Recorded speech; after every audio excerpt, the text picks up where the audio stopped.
Hello and welcome back to the Battler. My name is Colin, and today I wanted to talk about the teams that were used at Worlds. Obviously, I know Worlds was a couple weeks ago at this point, but I still wanted to break down the meta because I do have a lot of knowledge about Series 12 and I spent a lot of time playing this game. So I just wanted to talk about the teams and just look at mainly the top cut. We don't have to look at every team, it's not really worth it. But, I think this tournament was pretty interesting and there's stuff to be learned for future worlds, future formats. Because, at the end of the day, we're all trying to get better, and a great way is just looking at the past. So let's start with number 26 here with a pretty standard Calyrex Polkia team. Nothing too crazy with this one. The Gothitelle is pretty interesting, especially paired with Feeny. We saw Lexicon pilot a team very similar and do really, really well throughout the NA circuit, but obviously with Rillaboom for most of the time, and then El Creamy. But, it still looks like a pretty strong team. It's good at what it does. You set up Trick Room. Gothitell's super obnoxious. Spamming Hypnosis can be really scary. Next up is Brady, using a pretty standardization Calyrex team. Now, Brady was... I don't want to say a shock to me that Brady was able to make top cut, because I think Brady is a really, really talented player. But we hadn't seen too much from Brady. Brady had most of his CP from the last format, and Brady was just kind of entering events here and there, living life. And to see Brady top cut was pretty cool. I'm a Brady fan, and the team is pretty standard, but it gives the player a lot of tools. I think a lot of these teams aren't really that exciting, and it is really just more about what tools does the team provide and how can you use those to find wins. And obviously, the team is very similar to the World Champions team just because you have so many options here. You have your doubles restricteds that aren't very good at maxing, but power up your Thundurus max and pair incredibly well with Thundurus. And then you have Incineroar and Gastrodon to help with other matchups. Gastrodon to help with Rain, and then Incineroar to just kind of bring the team together as a whole, and then Landorus to help with Sun. So it just makes a lot of sense on paper. Obviously, there's probably way more detail we can go into to each of these teams, but I think Brady's team makes a lot of sense.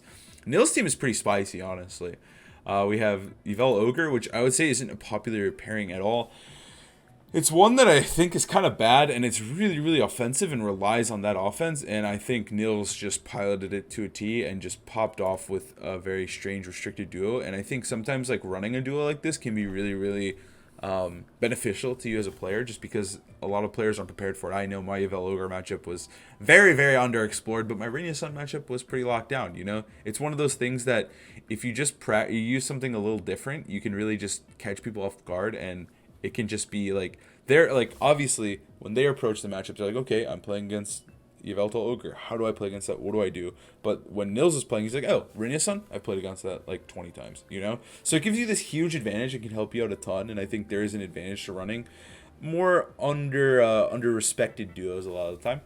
Next up is Alex Soto here with a pretty good standard team. This is just good stuff. We got Thundurus, the Ogre, Grimmsnarl, and Double Fake Out. It just looks like a really consistent, good team. Next up is Joe UX9. So Joe, I think, was the best American player going into this tournament. Obviously, he didn't finish the best, but I thought he was a very, very good player. Great season. And he decided to go with Lunalodon, which obviously did do him pretty well here. Top cutting worlds is no easy feat. And I think that I'm going to use Joe as the example here, but I think this is the case for a lot of these teams. And I think this tournament was all about comfort. I think Joe didn't win Worlds, but should still be really proud of how he was able to perform. And I think it was with his comfort, with the team that he was super comfortable and confident in. And I think this tournament was all about that. I think you needed to use what you used all year, and you just had to hope that that day you played well enough and that you pulled the right things. I think this Worlds was extremely strange. Because normally it really is about a call, or whoever wins Worlds is this crazy good call. If you look at 2016 Worlds, Wolf with his that team beat every team in the format. It was a crazy good call. No one could beat it. Paul Ruiz had a very interesting team in 2018 as well. It was pretty comfort based, but it was a team that not a lot of people were necessarily prepared for. Or Emilio, who placed second in that tournament, used a Paris Trap team that completely countered the meta for the most part and was able to sort a second place. So Worlds is usually, I always think about, a call or something that you were bringing to the event to try and catch other people off guard. But I don't think that was the play for this year's Worlds. I think it was truly just about bringing whatever had gotten you to the stage and just playing it as best as you possibly could. And I think Joe obviously would love to have went deeper, but I think Joe went with comfort, and I think that was truly the call. But still performed really well. This team is, it's the same team as Brady. It's the same type of thing. I won't really touch on it again. It placed the same anyway. So yep. So this team, I don't know what it really is called, but to me it reminds me of like, it felt like one of the teams that you had to beat going into the tournament. It's very, very good. You have Tailwind, you have Zayshoger, you have double fake outers, and you have a Thunderous. It's very, very good. I like it a lot. I kind of like the Whimsicott more than the Grimmsnarl down here. It's just a really, really solid and consistent team, and I think it was just one of the teams to beat going into the tournament. So, shoutouts to to 20th place. Yeah, it was a good run.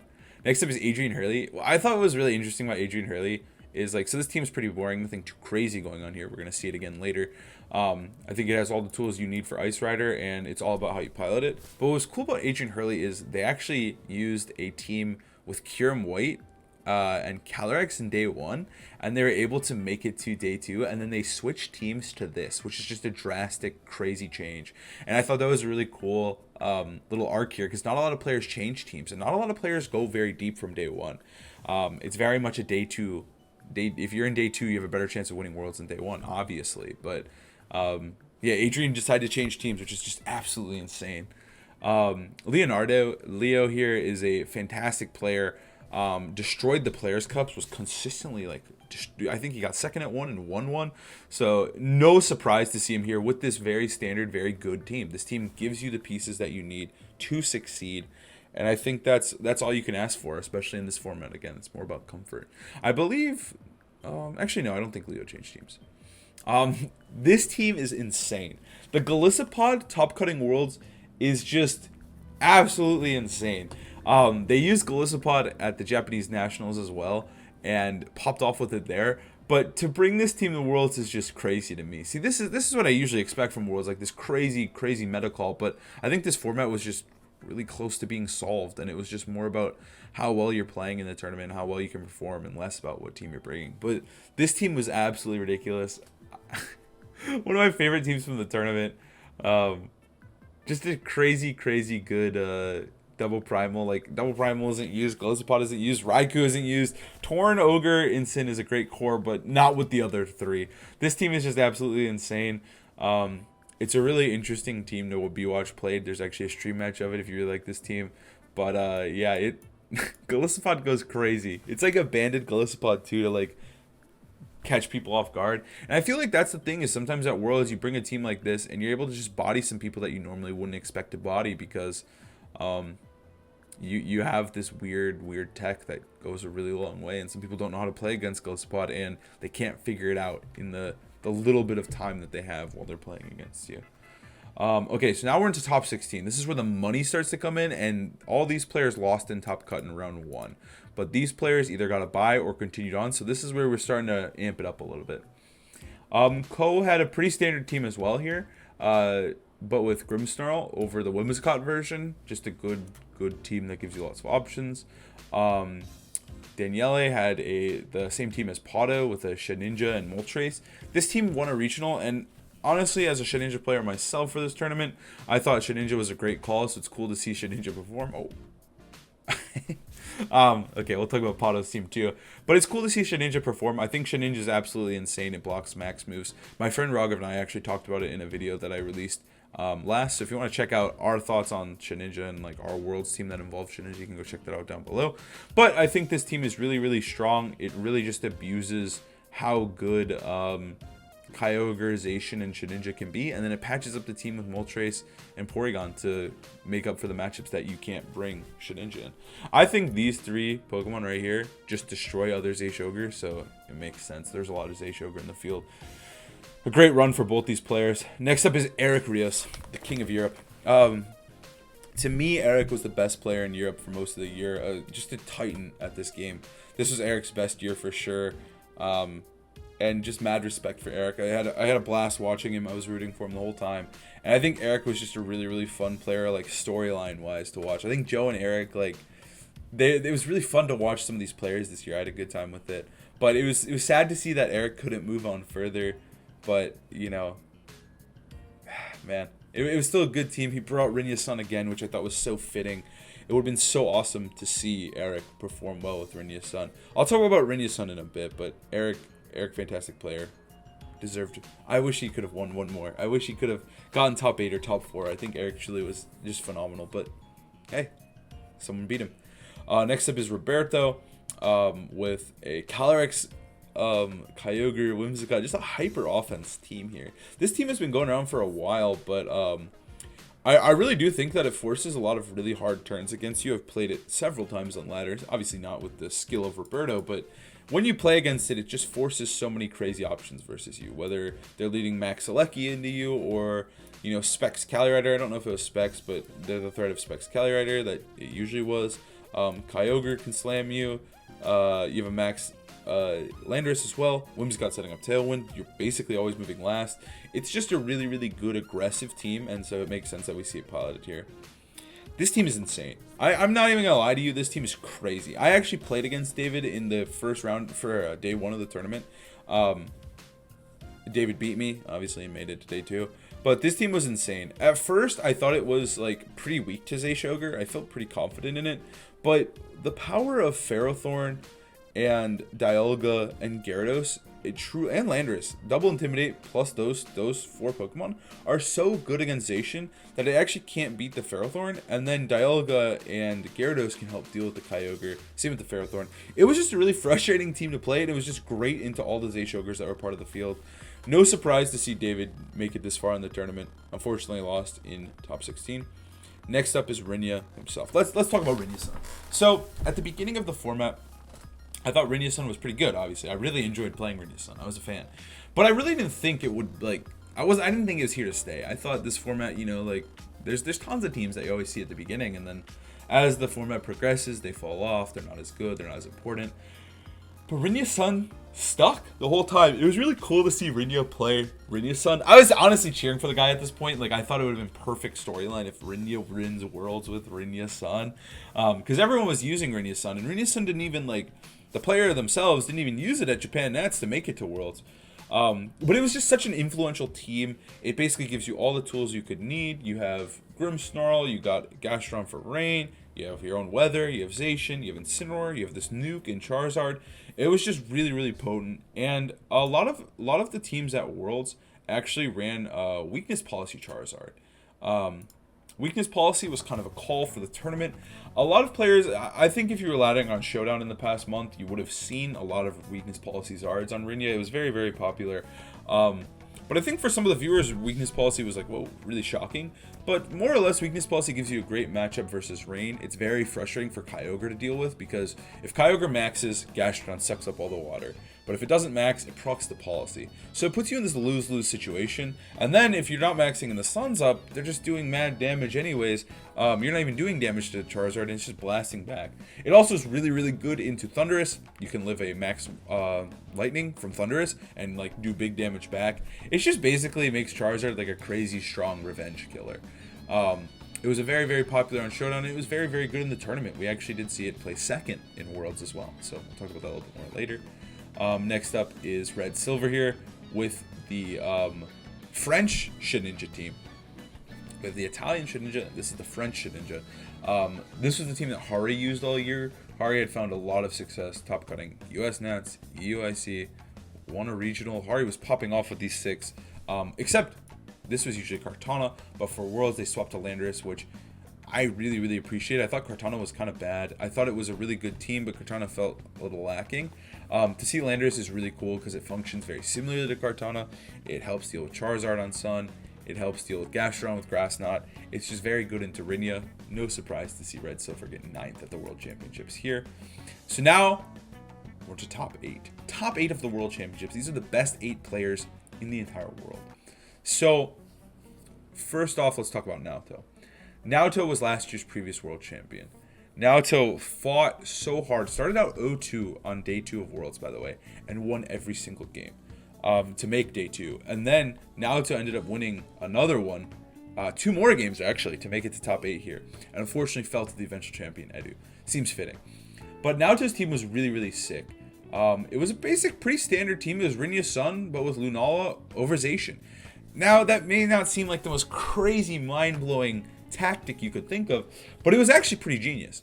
Because Zacian is pretty sucky versus other Rinya. So you don't want to bring Zacian in the mirror, but you can bring Lunala in the mirror, and it's so good versus Charizard. I thought it was a fantastic call. I thought Naoto was playing out of his mind. A very cool team. A very deserving player. Congrats to Naoto for top 8. There's not much to say. It's very similar to Rinya, but with Lunala, and I think it's kind of genius in a way. So next up here is Davide. Davide just used Rinya Sun. They actually beat Rinya in the Rinya Sun mirror, which was very fitting. I talked about Rinya Sun a lot. Davide, congrats. That's a great run, especially with Rinya Sun. That's just impressive. That means he's just playing out of his mind at the end of the day, because that's really what it is. So Megan Rattle, I think Megan Rattle is a really, really cool story. So Megan Rattle last year got top 8 at Worlds, losing to James Beck, who was using Torn Ogre, and last year Megan Rattle was using Kyogre and Yveltal.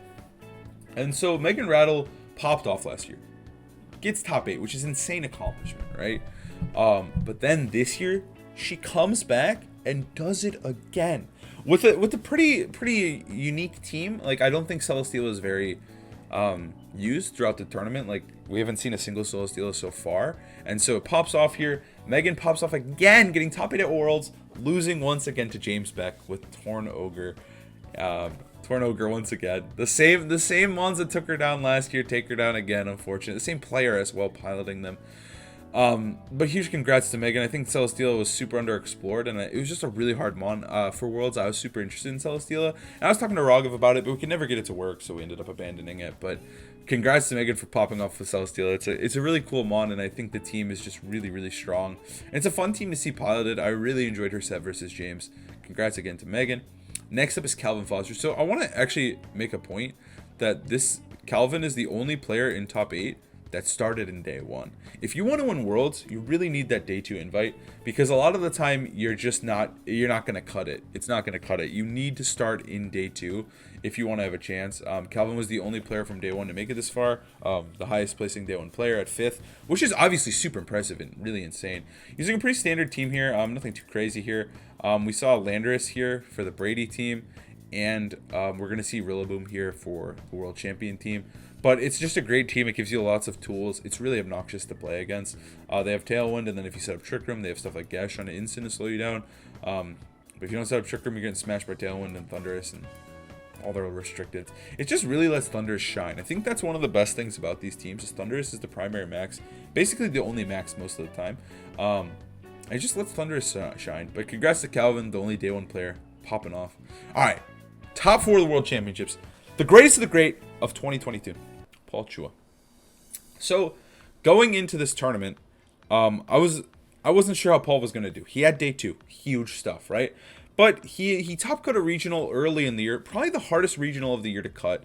And he ended up placing top 4 at that regional. And so I think Paul is a really great player, but he didn't really perform that well in that. So I was a little apprehensive about how well Paul was going to do. Obviously, I still know Paul is one of the greatest Americans of all time, especially after this finish. It's very, very clear that he's one of the greatest of all time. I'm so happy to see Paul pop off. Paul bodies me every single time we play. Paul has my number. Paul is one of the hardest players for me to play. I've beaten other players, like I've beaten a lot of these players before, but Paul, I can't beat him. He destroys me every single time. And I'm really happy to see an American place top 4. I think it's cool that Paul is able to do it. The team is pretty standard, and I think it was a really, really wise choice by Paul to bring this to Worlds. I think it's a pretty standard team, but I think it gives the player tons of tools. There was cute tech moves as well, such as Flamethrower Palkia, and max speed, Sash Instant. Just great options here. It just really allows Paul to play Pokemon with these 2 Trick Room setters, and I think that's all you can ask. And I think Paul performed extremely well placing top 4. I don't know. There's not too much to say. We didn't see Calyrex and Palkia pop off really that much here. I think there were like 2 or 3 max. One Adrian, and then yeah, there were 3 Palkia Ice Riders in cut, and Paul was the best one. But yeah, it just wasn't really a popular duo, and Paul piloted it to huge success. And yeah, congrats to Paul. Next up is James Beck. So this dude is insane. The fact that James got 3rd at the last World Championships we had in 2019. Now that was, what, 3 years ago at this point? And Obviously, we had the COVID times, all that stuff. But James comes back and does it again, puts up the numbers.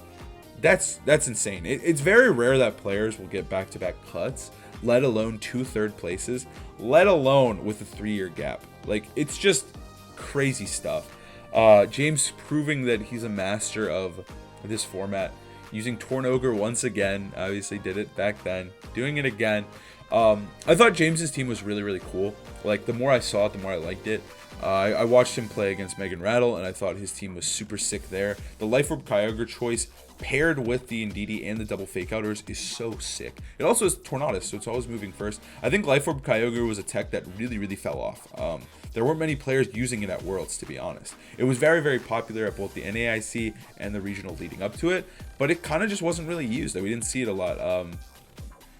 Like performing that well. Obviously, there's not many Kyogres with Life Orb popping off, but James was one of them. I think the team was just built around this Kyogre max that can be so deadly, and then paired with just great support mons. I think it was a really interesting take on Torn Ogre, but it was a much needed adjustment. Adding that in DD, making it more Kyogre centric, I think was genius, and I think James proving he's probably the 3rd best American of all time, in my opinion. I think Ray Wolf, you can argue which one's better.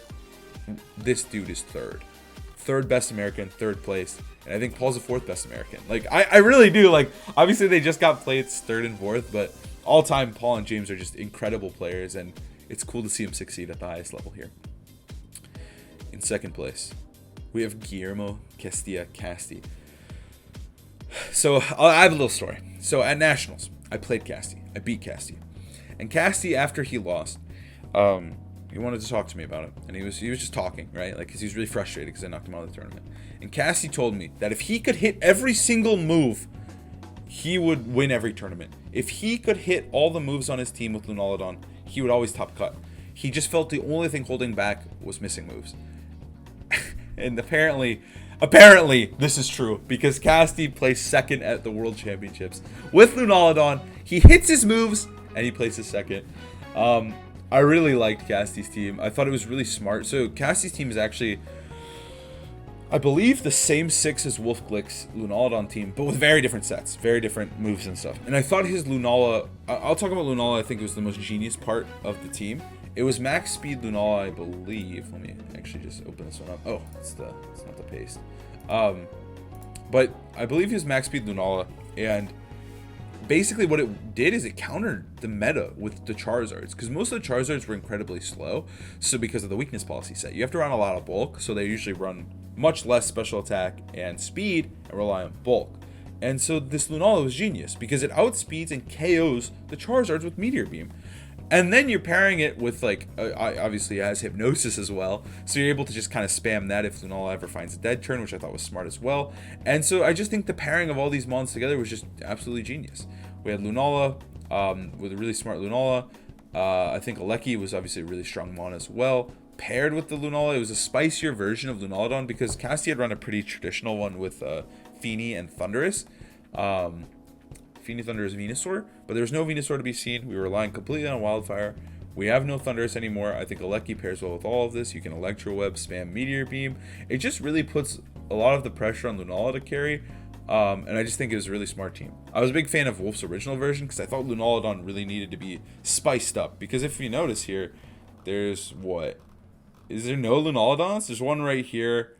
Joe had a pretty standard Lunaludon team, and that was it. Joe and Casty were the only Lunaludons. And Naoto.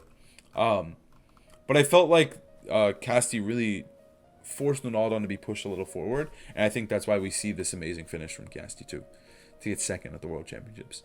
And next up, the World Champion is Edu. I don't think it's very much a surprise. I was a little surprised, I'm not going to lie, that Edu won. Just because he hasn't really been seen as much, and he didn't, like, I think he top cut a couple tournaments. I think he top cut 2, I want to say, this year, but I'm not really sure. He was very much more quiet, focusing on the grind, and obviously it paid off. Edu's a fantastic player. He placed top 4 at a previous World, so that trend continues, that to win Worlds you have to get top 4 or better in a previous Worlds, but Edu has gotten top 4 in top 6 in 2016, and now he wins the World Championships with a pretty standard team.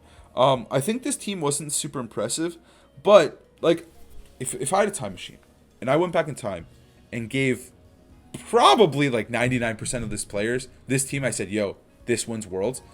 They wouldn't win Worlds because that team is Edu's team. And I think truly in this format, it's all about comfort. And Edu has been playing this team the entire year. And I think he finally perfected it. He perfected his playing. He perfected the team.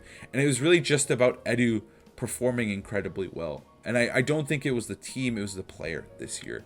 And congrats to Edu on a World Championship win. That is no small feat, and he's an extremely deserving player. He's had insane success, and I think it truly was just a matter of time before this player won Worlds. And, you know, I'm happy for him. Like, I think he truly deserved this win, and I think he's truly changed, and I'm excited to see what he can do in the future. I really am. I think he deserves the second chance, and I think he performed really well with this team. Like, you can't be nothing but happy for this guy. And I think this team is a really good testament. I think Edu's team and Edu as a player really encapsulate this format to me. And they tell me the biggest takeaway from 2022 as a format is it's not about the call. It's not about, you know, finding a perfect team. It's about mastering your team and being as comfortable as possible. Thank you guys for watching. Congrats to Edu for winning Worlds. I'll see you guys next time.